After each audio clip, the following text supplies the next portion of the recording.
Marcus Wellington stood at the floor-to-ceiling windows of his corner office on the 47th floor, surveying Manhattan like a king overlooking his kingdom. At 42 years old, he was the CEO and founder of Wellington Tech, a software giant valued at $12 billion. The company's flagship product, Streamline OS, powered 70% of corporate America's operations management systems. Marcus had built this empire from nothing. 20 years ago, he'd been a kid from Queens with a laptop, a dream, and a revolutionary idea. Now, he had 3,000 employees, offices in 15 countries, and a personal net worth that Forbes estimated at $3.7 billion. His assistant, Jennifer Kim, knocked on the open door. "Mr. Wellington, the board meeting starts in 10 minutes. "Thank you, Jennifer." Marcus straightened his Tom Ford tie and grabbed his tablet. Today's board meeting was routine, quarterly earnings review, nothing he hadn't done 100 times before. As he walked through the executive floor, employees nodded respectfully. Marcus had a reputation, brilliant, driven, but also demanding and occasionally ruthless. He didn't tolerate mistakes. In his world, perfection wasn't just expected, it was required. The boardroom was already filling up when he arrived. Board members chatted quietly, reviewing documents. Marcus took his seat at the head of the mahogany table and opened the meeting with his usual confidence. "Good morning, everyone. Let's begin with Q3 earnings." CFO Rachel Thornton presented the numbers. Revenue up 18%, profit margin strong, stock price climbing steadily. Everything looked perfect. "Excellent work, Rachel," Marcus said. "Now, let's discuss the merger proposal from TechVision Industries." For the past 6 months, TechVision had been courting Wellington Tech, proposing a $20 billion merger that would create the largest enterprise software company in the world. Marcus had been skeptical at first, but the numbers were compelling. "I've reviewed the proposal thoroughly," Marcus continued. "The synergies are undeniable. However, I want to ensure we maintain operational control. I've drafted a counterproposal that..." His phone buzzed. Marcus frowned. He'd silenced it before the meeting. He glanced down and saw an urgent email from his legal team. The subject line made his stomach drop. Immediate attention required. Contract discrepancy. Marcus's face remained impassive, but his mind raced. "Excuse me for just one moment." He opened the email. His hands went cold. "Marcus, we've discovered a critical error in the TechVision merger documents. The intellectual property transfer clause you signed last week contains language that inadvertently transfers ownership of our core algorithms to TechVision immediately upon signing, not upon merger completion. This wasn't in the draft you approved. Someone modified the final document. You need to contact legal counsel immediately." Marcus felt the blood drain from his face. Last week, during a hectic Friday afternoon, he'd been rushing to catch a flight to his daughter's school play in Connecticut.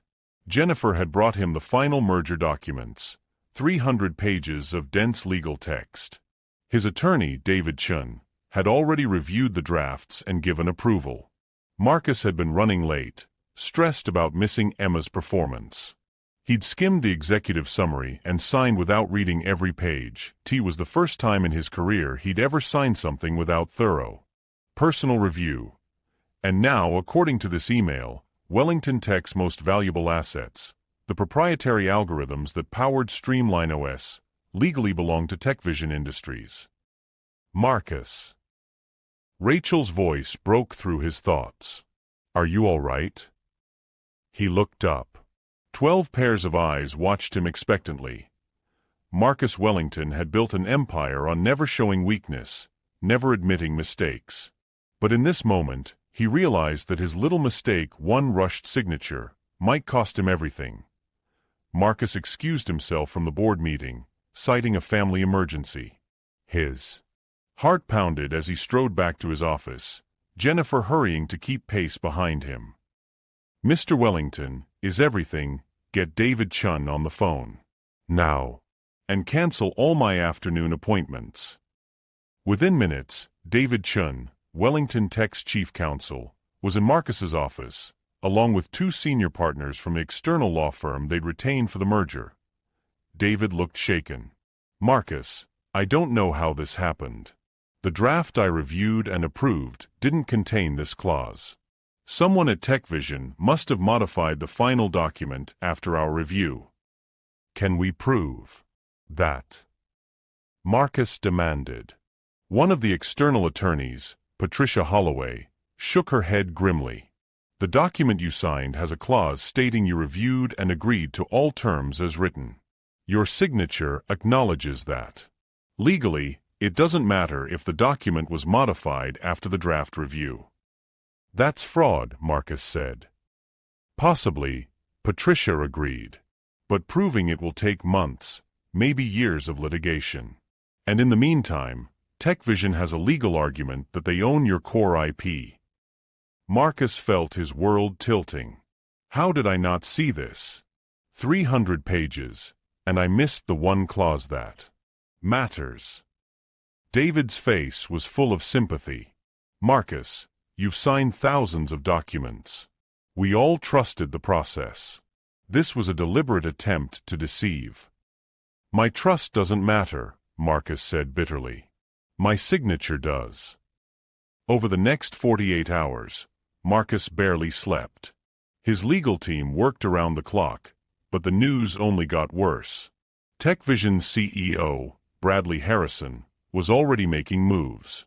He'd filed papers claiming ownership of Wellington Tech's algorithms and had sent cease and desist letters to Wellington Tech's largest clients, threatening legal action if they continued using Streamline OS without TechVision's permission.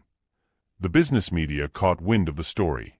By Wednesday morning, the headlines were brutal: "Wellington Tech in crisis.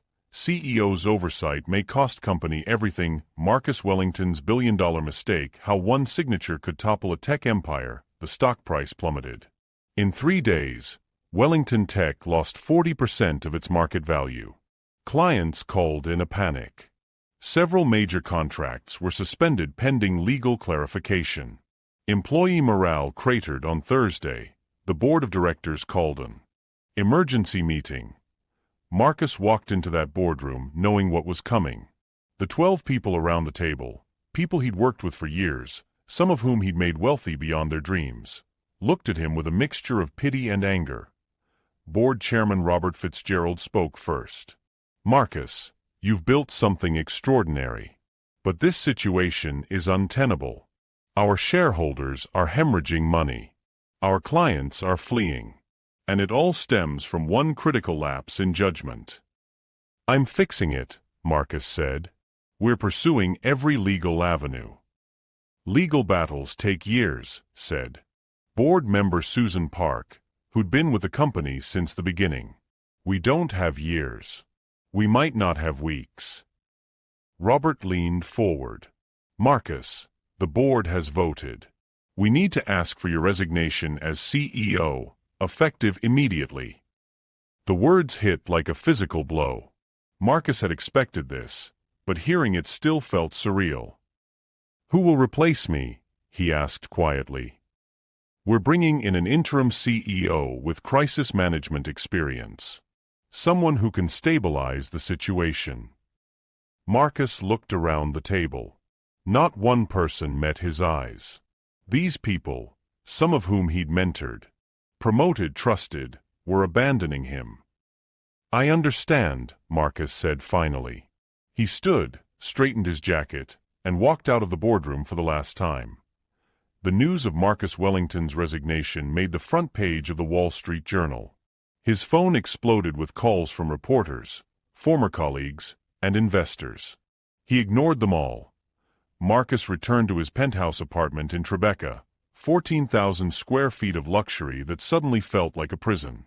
His wife, Catherine, was waiting in the living room. "I saw the news," she said softly.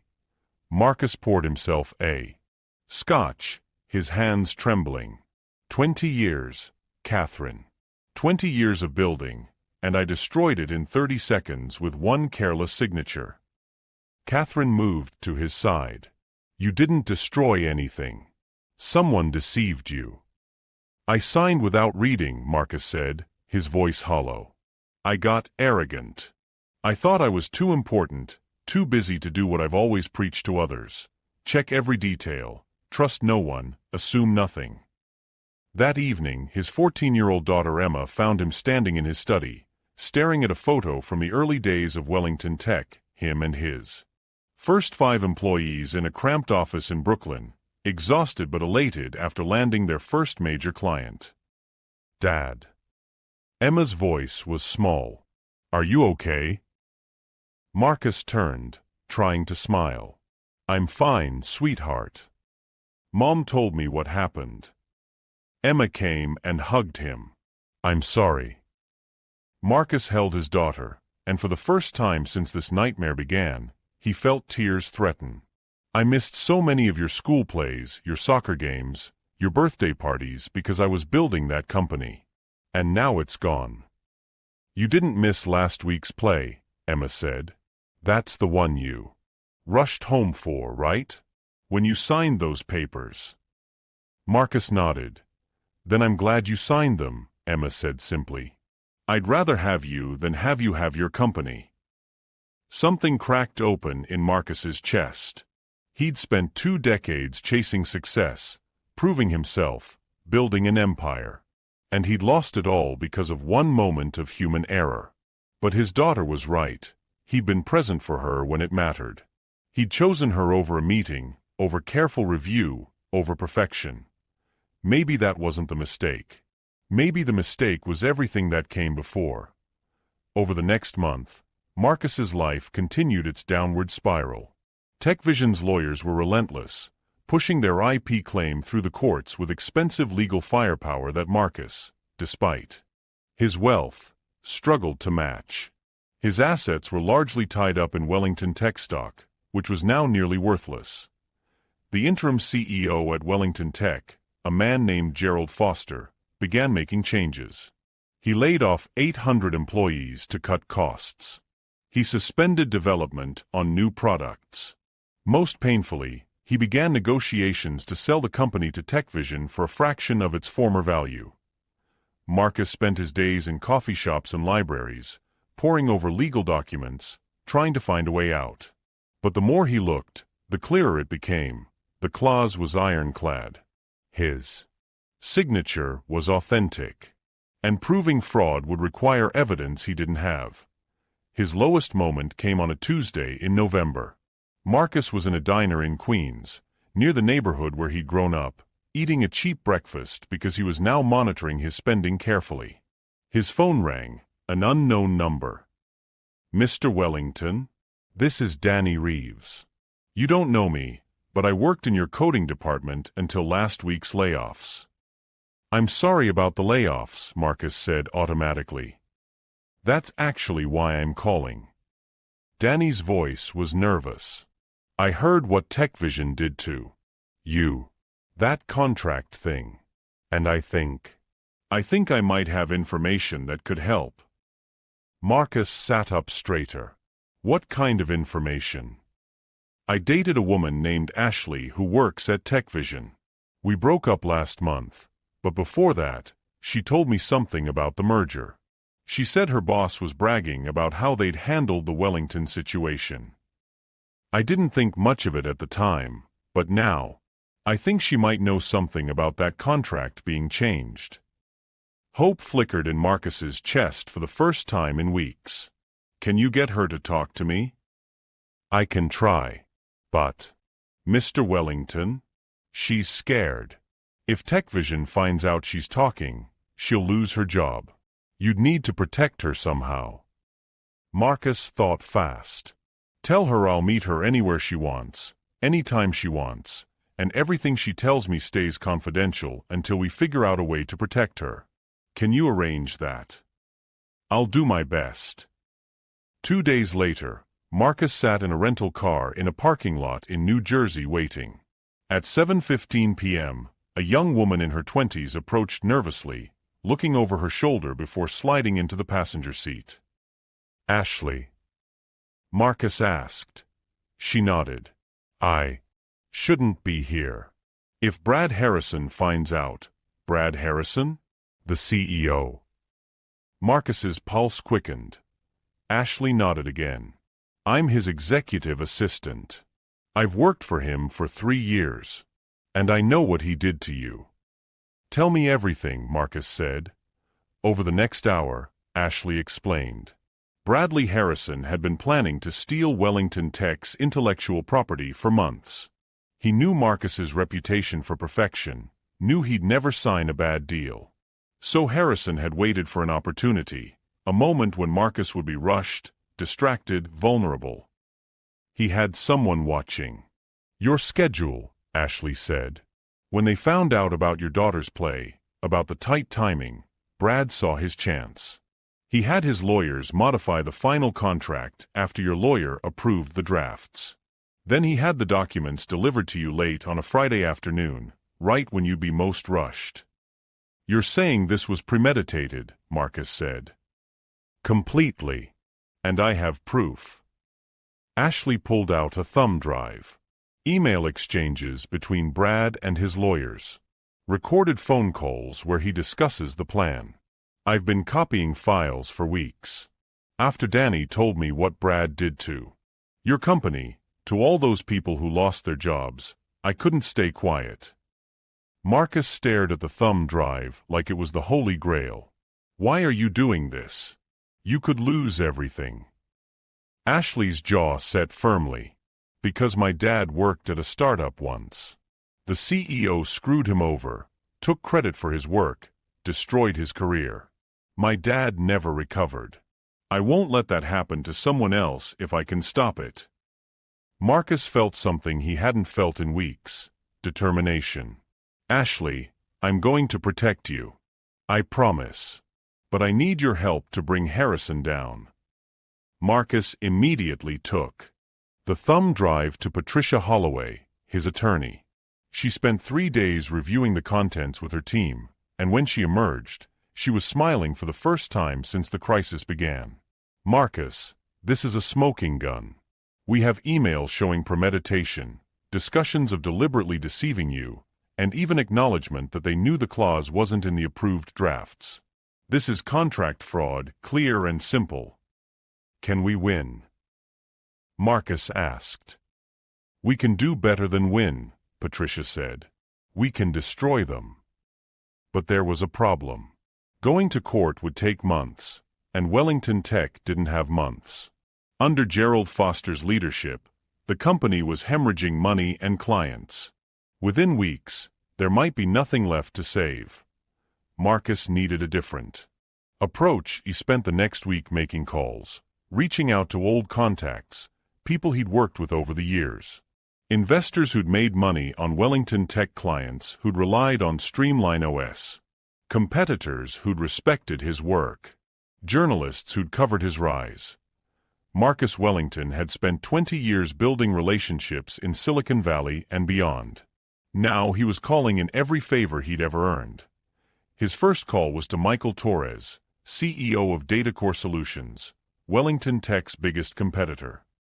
Marcus Wellington, Michael said when he answered. I heard about your troubles. I'd say I'm sorry, but honestly, your company's collapse has been good for my business. I know, Marcus said. But I'm not calling about my company. I'm calling about yours. What do you mean? Brad Harrison at TechVision is a fraud. He stole my intellectual property through contract deception. And if he gets away with it, he'll do it to someone else. Maybe you. Maybe every tech CEO in America. We need to stop him, and I need your help. There was a long pause. Then Michael said, What do you need? Marcus's plan was audacious. He couldn't save Wellington Tech alone. But he could rally the entire tech industry against TechVision. Over 10 days, he built a coalition, 7 major tech CEOs, 15 prominent investors, and 3 of the most powerful law firms in New York. Together, they filed a massive lawsuit against TechVision Industries, alleging fraud, racketeering, and anti-competitive practices. More importantly, They held a press conference that dominated the news cycle for a week. Marcus stood at the podium, flanked by some of the most powerful people in technology, and told his story. Not as a billionaire CEO, but as a man who'd made a human mistake and been exploited for it. "I signed a contract without reading every word," Marcus said to the cameras. "That was my error, my responsibility. But Bradley Harrison and TechVision Industries didn't just take advantage of my mistake, they engineered it. They watched me, waited for a moment of vulnerability, and deliberately deceived me. And if we let them get away with it, they'll do it to others." The public reaction was swift and fierce. TechVision's stock plummeted. Clients canceled contracts. The FBI opened an investigation into their business practices. 3 weeks later, Bradley Harrison resigned. TechVision's board, desperate to salvage the company, offered Marcus a settlement. They would return all rights to Wellington Tech's intellectual property, pay damages, and issue a public apology. Marcus accepted. Returning to Wellington Tech's headquarters felt surreal. The building was quieter now, with fewer employees. The energy was different, cautious, wounded. Gerald Foster had resigned when the settlement was announced, and the board had asked Marcus to return as CEO. But Marcus had negotiated different terms. "I'll come back," he'd told Robert Fitzgerald. "But not as the CEO I was before." That man, the one who never made mistakes, who demanded perfection, who put the company above everything, he's the one who created this disaster. "I need to come back as someone different." The board had agreed to his conditions, a co-CEO structure with Sarah Chun, the former COO who'd held the company together during the crisis. A new management philosophy focused on sustainability over growth. And a commitment to work-life balance. Starting at the top on his first day back, Marcus called an all-company meeting. 3,000 employees gathered in the auditorium and watched via video link from other offices. "I owe you all an apology," Marcus began. "Not just for the mistake that nearly destroyed this company, but for creating a culture where mistakes were unacceptable, where people were afraid to admit errors, to ask for help, to show weakness. That culture made us brittle. And when crisis came, we nearly broke." He paused, looking out at the faces watching him. "I've spent the last 3 months learning something I should have known all along. Perfection is impossible. We're human. We make mistakes. What matters is how we respond to them. Whether we hide them or admit them. Whether we face them alone or together. So here's my promise to you, I will make mistakes. And when I do, I'll own them. I'll ask for help. I'll learn from them. And I want you all to do the same. Because a company that learns from its mistakes is stronger than one that pretends they don't happen." The applause started slowly, then built. Marcus saw tears in some eyes, smiles on other faces. These people had been through hell, and they were still here. Danny Reeves, the young coder who'd first connected Marcus with Ashley, approached him after the meeting. "Mr. Wellington, thank you for bringing Ashley's evidence to light. I know she was scared. Is she okay?" Marcus asked. "More than okay. With her help exposing TechVision's fraud, 3 major companies have offered her jobs. She's going to be fine." Marcus smiled. "Good. And Danny? I heard Gerald Foster let you go in the layoffs. If you want your job back, it's yours." Danny's face lit up. "Really? Really? And I'd like to talk to you about starting an ethics oversight committee. Someone who's willing to speak up when they see something wrong. That's exactly the kind of person we need in leadership." 6 months later, Wellington Tech was not just surviving, it was thriving. The company had restructured, bringing back many of the laid-off employees and implementing new practices. Focused on transparency, ethics, and work-life balance. Marcus sat in his office, the same office with the same view, but somehow everything looked different now. Sarah Chun, his co-CEO, knocked and entered. Quarterly earnings are in, she said. Revenue is up 12%, employee satisfaction is at an all-time high, and we just signed 3 new major clients. How's the new ethics committee working out? Marcus asked. Danny Reeves is doing an excellent job. He's already caught 2 potential issues before they became problems. Turns out, encouraging people to speak up actually prevents disasters. Marcus laughed. Imagine that. Sarah sat down. You know, I've been thinking about the whole TechVision situation. What happened to you? It could have happened to anyone. The pressure we were all under, the pace we were moving at. You weren't the only one cutting corners. Maybe, Marcus said. But I was the one who set the tone. I created a culture where stopping, slowing down, asking for help, all of that was seen as weakness. And now? Sarah asked. Now we're better, Marcus said simply. That evening, Marcus left the office at 5:30 p.m., something that would have been unthinkable a year ago. He drove to Connecticut, to Emma's school, where she was playing soccer. He sat in the bleachers with Catherine, cheering and clapping, fully present. After the game, Emma ran over, sweaty and grinning. Did you see my goal? I saw it, Marcus said. It was perfect. It wasn't perfect, Emma laughed. I almost missed. But the goalie messed up, so it went in anyway. Marcus pulled his daughter into a hug. Well, that sounds about right. Sometimes our biggest wins come from working with our mistakes, not avoiding them. Later that night, back in Tribeca, Marcus sat in his study with Catherine. Are you happy? She asked. Marcus considered the question. A year ago, he'd had more money, more power, more prestige. He'd stood on top of the world, untouchable and alone. Now he had less of everything the world valued, but more of what actually mattered. Yeah, he said. I really am. Even after everything? Losing the company, the public humiliation, the fight to get it back. Especially after all that, Marcus said. I spent 20 years building an empire, Catherine. But I was building it on a foundation of fear, fear of failure, fear of weakness, fear of being human. That foundation was always going to crack eventually. Better that it happened from one contract than from something that hurt more people. He thought about Bradley Harrison, who was now facing federal fraud charges. About Ashley, thriving in a new job where her integrity was valued. About Danny and the 800 other employees who'd been laid off and were now being brought back. About Emma, who had her father present in her life. I lost my company because of a little mistake, Marcus said. But maybe I needed to lose it. Maybe I needed to fall all the way down to realize what actually matters. Catherine squeezed his hand. You didn't lose your company, love. You lost your empire. But you found something better. You found yourself.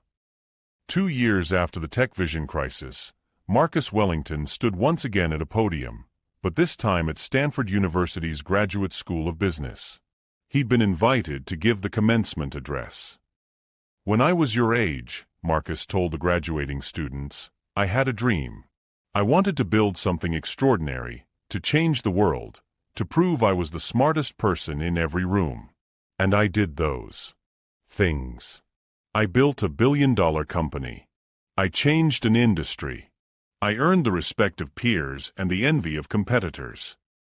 And then I signed one contract without reading it carefully, and I lost everything. He paused, letting the words sink in. But here's what I want you to understand. That wasn't the mistake. The mistake was everything that came before, the years of never asking for help, of never admitting uncertainty, of building a culture where being human was considered a weakness. The contract I signed, yes, I should have read it more carefully. But I was rushing to see my daughter's school play. I chose family over work, presence over perfection. And even though it cost me nearly everything, I'd make that choice again. Marcus looked out at the sea of young faces. You're about to enter a world that will tell you success means money, power, and never making mistakes. But real success, the kind that lasts, the kind that matters, comes from being brave enough to be human, to admit when you're wrong, to ask for help, to prioritize what actually matters. I lost my company because of a little mistake. But that little mistake taught me the biggest lesson of my life. Perfection is a prison, and the only way to be truly successful is to be truly yourself. Flaws, mistakes, humanity, and all. The applause was thunderous. After the ceremony, students lined up to talk to him, to shake his hand, to thank him for his honesty. One young woman asked, "Mr. Wellington, do you regret what happened? Would you change it if you could?" Marcus thought about the question. He thought about the company he'd rebuilt with Sarah Chun, stronger and more ethical than before. He thought about the dinners with Emma, the weekends with Catherine, the satisfaction of building something sustainable rather than spectacular. He thought about sleeping peacefully at night, no longer chasing an impossible standard of perfection. "No," he said finally. "I wouldn't change a thing. That little mistake was the best thing that ever happened to me." As Marcus walked across Stanford's campus that evening, the sun setting over the California hills, his phone buzzed. A text from Emma, "Proud of you, Dad. See you this weekend." Marcus smiled and typed back, "Wouldn't miss it for the world."